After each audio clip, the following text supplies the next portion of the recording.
Hey everybody, coming at you with my much longer take on the Rivals of Amziah King. So for those who follow me, you know that this is how I started this whole thing. Was I go to the movies 98% of the time by myself. I go to a ton of movies. Thank you, Regal Pass. Love the movies. Own over 4,000 movies because I refuse to let the streaming companies dictate what stories we can and can't have. And I just want people to go back to the movies. And this has been such a great year of movies. So this is the place where you and I can have a dialogue because I don't have other people to dialogue with about what you think about the movie. Do you agree? Do you disagree? Everybody's free to obviously disagree with my opinion. I know this is kind of a mixed bag of how people felt about this movie, which is why I actually heard about it. I hadn't heard about it up till I had heard someone talk about it. And so let's just kind of talk about it and see what you thought. I was really, and again, there will be spoilers in this, so if you haven't seen it and you don't want to spoil, don't watch this. Um, the beginning of this movie, I was really taken in. Like Matthew McConaughey was doing an amazing job in this character as Amziah King. Like it's the Matthew McConaughey I kind of remember when he was just first starting out, kind of wild card character. Obviously, you could think about Dazed and Confused, but I think about him as a lawyer. Oh my gosh, I'm losing my mind. In Time to Kill, um, just kind of that easy, cool swagger. I don't know, and then I like him in this.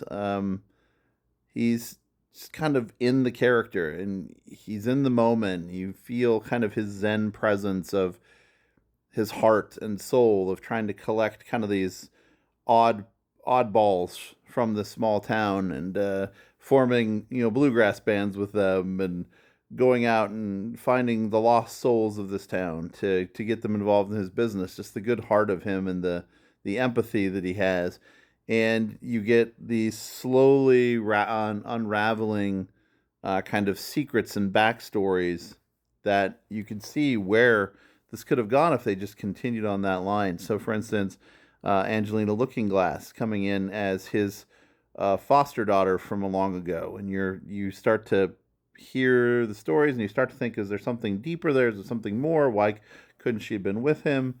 Um, and then you get these really great kind of vignette stories of life in the town, right? Like it opens in this really cool opening sequence of shots of this drive through or drive in hamburger restaurant, and they're all pulling up to play their music. And you follow the orders and you go in and you see all the process, and it was a really cool shot. It reminded me just kind of a lot of the beginning of a lot of 90s movies like Go, and just the tracking shot, the following of, I don't know, it was really cool, and I liked it. And I'm also a big fan of his explanations of the metaphors of this found family and when they go through the potluck. And by the way, I absolutely loved that they called it potluck. Being from Wyoming, um, the fact that I've been living in Indiana for so long and everybody calls it a pitch in, and they look at me like I'm crazy if I say potluck, but it's what we grew up calling it, right? Everybody brought in the macaroni salad, somebody brought in the bucket of KFC, potluck. And also, they have sopapilla night, and being from Wyoming originally, the sopapillas we had were the soft sopapillas. We had this restaurant in West Laramie, Wyoming, doesn't exist anymore, called Cellos, where they made homemade sopapillas in the back. And obviously, when Casa Bonita was, what Casa Bonita was before it got bought up, you went there, but not because of the food. The food wasn't always great, but what was great was you get unlimited sopapillas by raising a little flag and pouring honey inside of them. And they cook the soft sopapillas everywhere I've been otherwise has like the hard dessert sopapillas. And all I want out of life are the soft sopapillas you could pour honey in, like I grew up with. But nonetheless, out here in Indiana. So I was excited about that in the movie. Just the little touches of feeling a kinship to this and how I grew up and how these people grew up.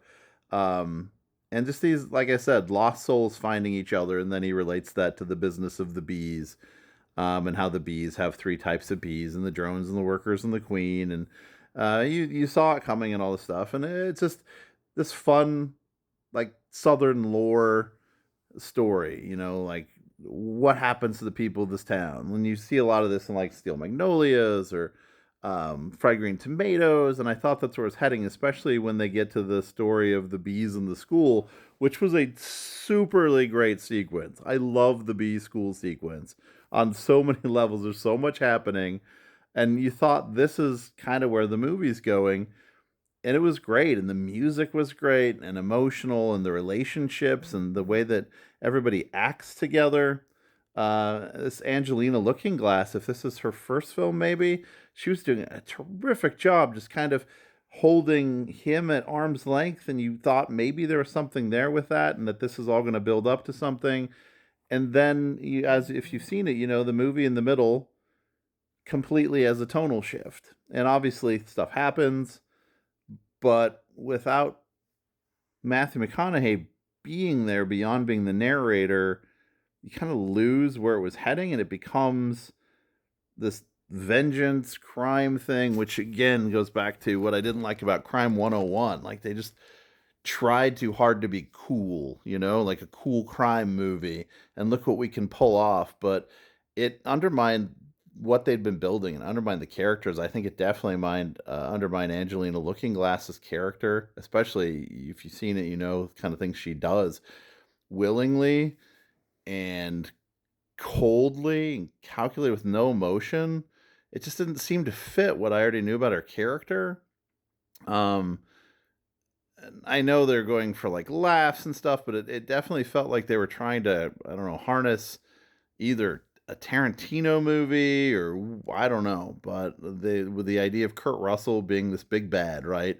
That they really didn't build him up to that. It would have been great to see him and Matthew McConaughey act more together instead of, oh, by the way, here's Kurt Russell now. We have a second plot, and now the movie's going to have to go into his backstory and expand where we could have kind of merged it together.